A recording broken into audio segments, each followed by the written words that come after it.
It has officially passed March, which means we are heading into the second quarter of the year as we head into April. And I thought I would commemorate this event by doing a little wrap up of the first quarter of the year. Hi everyone, welcome back to my channel. I am going to be talking about all my stats and all the books that I've read basically within this first part of the year, since January up until now. So let's get started. So far this year I have read a grand total of 12 books.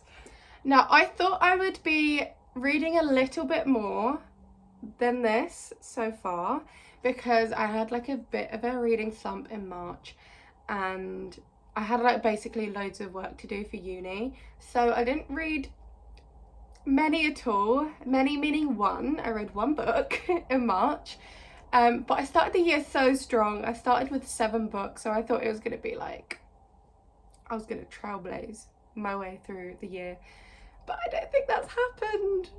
Okay, so on to all of the books that I have read this year and the ratings. The first book that I read this year was What Happens in Amsterdam by Rachel Lynn Solomon, and I rated this a 2.75. This year didn't start off very well at all.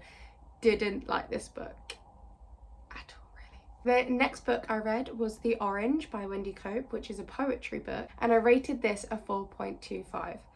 I really enjoyed this book. It was a reread, so I knew it was already going to be good. The next book I read was Road Trip with a Vampire by Jenna Levine, and I rated it a 3.25. I had some high hopes for this book, but it just didn't really live up to it. The next book I read was From Here to the Great Unknown by Lisa Marie Presley and her daughter, Riley. I didn't rate this book because I felt like I just couldn't. I couldn't really rate someone's life. But it was a lot, so be prepared for that. The next book I read was A Class Act by Rob Beckett. I rated this a 3.5 because even though it was about his life, it was more of a commentary of what he had seen around him from a working class perspective type of thing. The next book was Just for the Summer by Abby Jimenez, and I rated it a 3-star. The next book was Out of the Woods by Hannah Bonham Young, and I also rated it a 3-star. The next book was A to Z of Us by Hannah Doyle, which I rated a 2.75. The next book was Accidentally Yours by Christina Lauren, which I rated a 3.75. Then after that we had The 7-Year Slip, which I obviously rated a 5-star. It's by Ashley Poston, and if you haven't read it, please read it. The next book was Gloves Off by Stephanie Archer. This I rated a 4-star. And the final book that I have read is Funny Story by Emily Henry, which I rated a 4.25. Now on to the stats. So for my stats, I am using Storygraph. So this is a little image of my Storygraph homepage. So my average rating for all of those books is a 3.59, and as you can tell by some of the books that I rated, they haven't been rated very highly at all, with a lot of 2.5s or 2.75s, which has clearly brought the average down. Obviously I would like a bit higher rating, but take what I can get at this point. This year I have read 75% fiction books and 25% non-fiction books, which I am actually really pleased with myself because I never read non-fiction ever. So the fact that I have got 25% non-fiction, mental. My 2 main categories have been romance and contemporary, which I think is quite obvious by the list that I just gave. Now on to my favourites and least favourites. So obviously my favourite book so far has been The 7-Year Slip. I absolutely loved it. It's got a magical realism element to it with a time traveling house kind of thing. It is so good. I really enjoyed it. My least favourite book, however, was What Happens in Amsterdam. I just didn't gel with this book at all. I thought it was quite predictable and a little bit boring.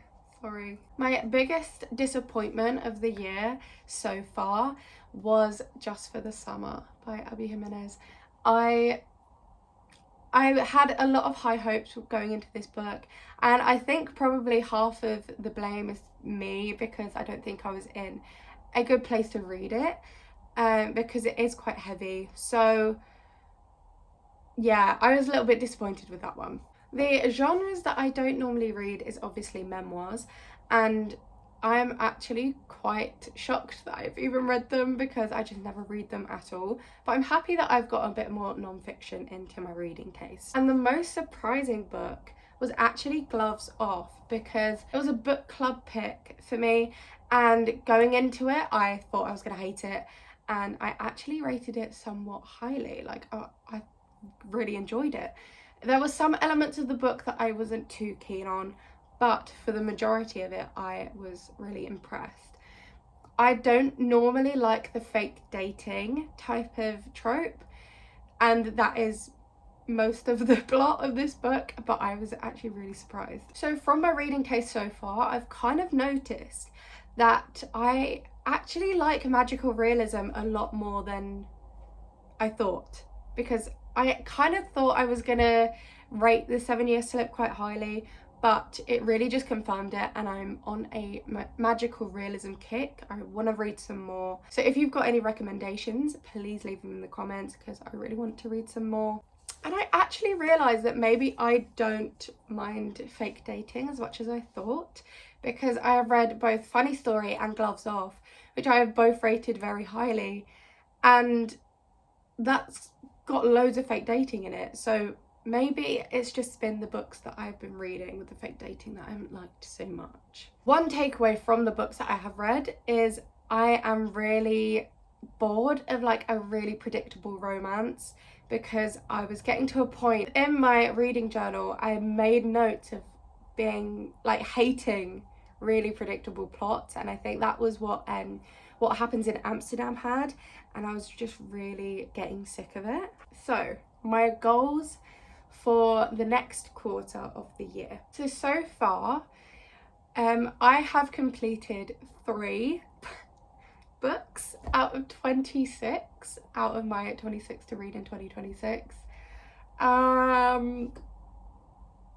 Yeah. I really need to step up my game on that. It's been really poor. So in the next quarter, I want to read a lot more of those books that are on the 26 to read in 2026, and hopefully complete it. So I have been keeping up to date on my reading journal, and I'm actually really proud of myself that I have stuck to it. In March, I had a little bit of a blip where I wasn't writing in it at all, mainly because I hadn't read anything. I have filled out loads of pages of the books that I have read and my thoughts on them. I have also completed the days that I have read them for January, February, March. March is very bare. And now onto April as well. This is my daily tracker. March was very bare, but I have kept up to date with it, and I'm really enjoying it. It is one of my favourite things to do after finishing a book. So if you want to start a reading journal, I would really recommend it. It is really fun to do. So with the reading journal, obviously for the next quarter, I want to keep up to date with it. I think it makes me want to read more books because I can see it filling up. So I do really want to keep with that. For the next quarter, I want to read a lot more Ashley Postham books. The Someday Garden is coming out soon, and I am predicting it to be a 5-star. So I really want to read that. And then there's also 2 books that I want to read from Sarah Adams. So I'm going to be getting onto that as well. But they're probably at the top of the list at the moment. I definitely want to read some more poetry books because I really enjoyed The Orange by Wendy Cope.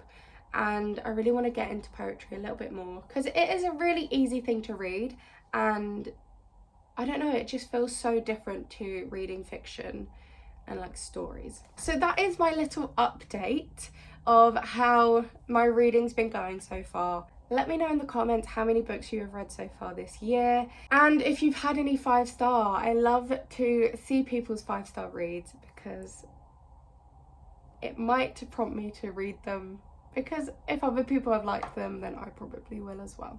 If you like this video, please give it a thumbs up and subscribe. But thank you so much for watching. I'll see you next time. Bye.